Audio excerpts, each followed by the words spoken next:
नमस्कार, मुंबई आउटलुकमध्ये तुमचं स्वागत। आज दिनांक 27 मे 2024 सोमवार। आजच्या दिवसातील टॉप 10 घडामोडी आम्ही तुमच्या समोर अगदी थोडक्यात घेऊन आलो आहोत। नमस्कार, मी प्राची शिरकर। सुरुवात करूया महत्त्वाच्या घडामोडी। महाराष्ट्र राज्य माध्यमिक आणि उच्च माध्यमिक शिक्षण मंडळाकडून 10वीचा निकाल जाहीर करण्यात आलाय।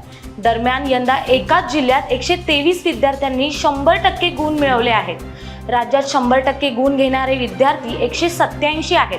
त्यापैकी 123 विद्यार्थी हे लातूर विभागातील आहेत। यंदाही कोकण विभाग तब्बल 99% निकालासह अव्वल राहिला आहे। येत्या 5 दिवसात मान्सून केरळमध्ये दाखल होण्यासाठी अनुकूल स्थिती असल्याचे हवामान विभागाने म्हटले आहे। 19 मे रोजी मान्सून अंदमान निकोबारमध्ये दाखल झाला। त्याची वाटचाल योग्य गतीने सुरू असताना बंगालच्या उपसागरात चक्रीवादळ निर्माण झाले। त्यामुळे मान्सूनच्या प्रगतीवर परिणाम होईल की काय अशी भीती होती। मात्र चक्रीवादळ बांगलादेशाच्या दिशेने सरकल्याने मान्सूनची वाटचाल योग्य दिशेने आणि गतीने सुरू आहे। शुक्रवारी 31 मे पर्यंत नैऋत्य मान्सून केरळमध्ये दाखल होण्याची शक्यता हवामान विभागाने वर्तवली आहे। पुणे द्रुतगती महामार्गावर उद्या 28 मे रोजी ग्रँट्री बसवण्यासाठी ब्लॉक घेतला जाणार आहे। त्यामुळे प्रवासाला निघताना ही बातमी तुमच्यासाठी महत्त्वाची आहे। यशवंतराव चव्हाण मुंबई पुणे द्रुतगती महामार्गावर हायवे ट्रॅफिक मॅनेजमेंट सिस्टम अंतर्गत किलोमीटर 1550 येथे मुंबई ते पुणे ग्रँट्री बसविण्याचे काम 28 मे रोजी दुपारी 12 ते 1 या वेळेत करण्यात येणार आहे। या महत्त्वाच्या कामामुळे मंगळवारी दुपारी 12 ते 1 वाजेपर्यंत द्रुतगती महामार्गावर हलक्या आणि अवजड वाहनांना संपूर्णपणे बंदी असणार आहे। गेला माधव कुणीकडे असा प्रश्न विचारणाऱ्या नाट्य रसिकांना आता याचे उत्तर मिळाले आहे। रसिकांना हास्याची मेजवानी देणाऱ्या माधवने मध्यंतरी रंगभूमीवर ब्रेक घेतला होता। आता रंगभूमीवर प्रशांत दामले यांचे नाटक पुन्हा एकदा धुमाकूळ घालण्यास सज्ज झाले आहे। या नाटकाचा शेवटचा प्रयोग 2005 मध्ये झाला होता। त्यानंतर आता 19 वर्षांनी या नाटकाचे पुन्हा एकदा रंगभूमीवर कमबॅक होत आहे।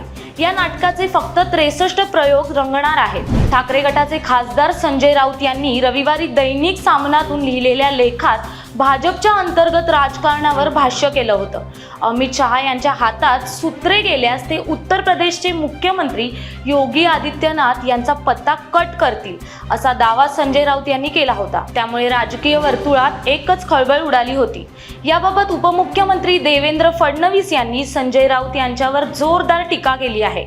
संजय राऊत यांच्याबद्दल मला विचारू नका, ते गांजा पिऊन लेख लिहितात।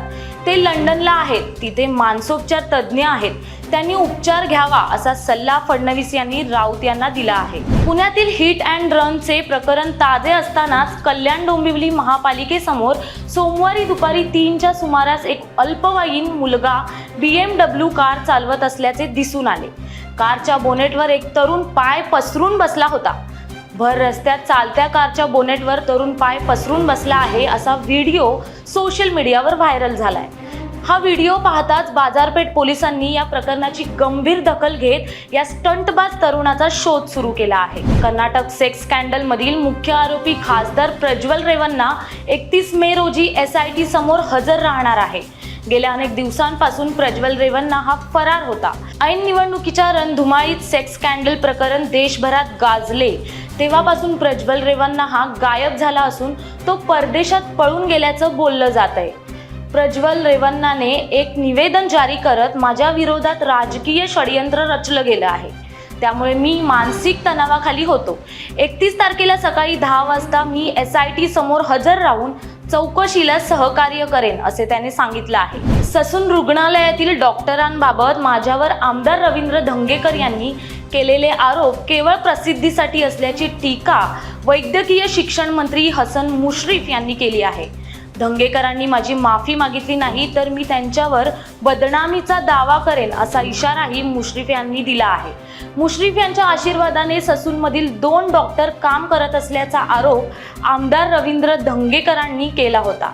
बिल्डर विशाल अग्रवालच्या अल्पवयीन मुलाच्या ब्लड सॅम्पलचे फेरफार करण्यात आल्यानंतर ससूनमधील 2 डॉक्टरांना अटक करण्यात आली आहे।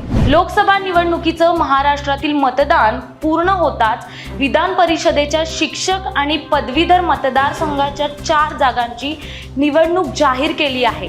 या निवडणुकीसाठी ठाकरे गटाने आपले उमेदवार जाहीर केल्यानंतर आता मनसेनेही आपले उमेदवार जाहीर केले आहेत. कोकण पदवीधरसाठी मनसेकडून अभिजित पानसे यांना उमेदवारी जाहीर करण्यात आली आहे. मनसेच्या अधिकृत ट्विटर हँडलवरून ट्विट करत या संदर्भात माहिती देण्यात आली आहे. सध्या जगभरात कान्स चित्रपट महोत्सवाची चर्चा आहे. यामध्ये इतरांसह भारताने देखील आपली विजयी पताका फडकवली आहे. विशेष म्हणजे पायल कपाडी या हिच्या all we imagine as light या सिनेमाला कान्समधील ग्रँड प्रिक्स बहुमान मिळाला. या चित्रपटाची दिग्दर्शक पायल कपाडी या विरोधात FTIIच्या आंदोलनात खटला दाखल करण्यात आला होता. तिच्या या यशाचं संपूर्ण देशभरात कौतुक होत आहे. पंतप्रधान नरेंद्र मोदी यांनी देखील पायल कपाडी यासाठी पोस्ट लिहत तिचं कौतुक केलं आहे. अशाच नेहमी महत्त्वाच्या घडामोडी जाणून घेण्यासाठी मुंबई आउटलुकला आजच सबस्क्राईब करा आणि बेल आयकॉन दाबायला विसरू नका.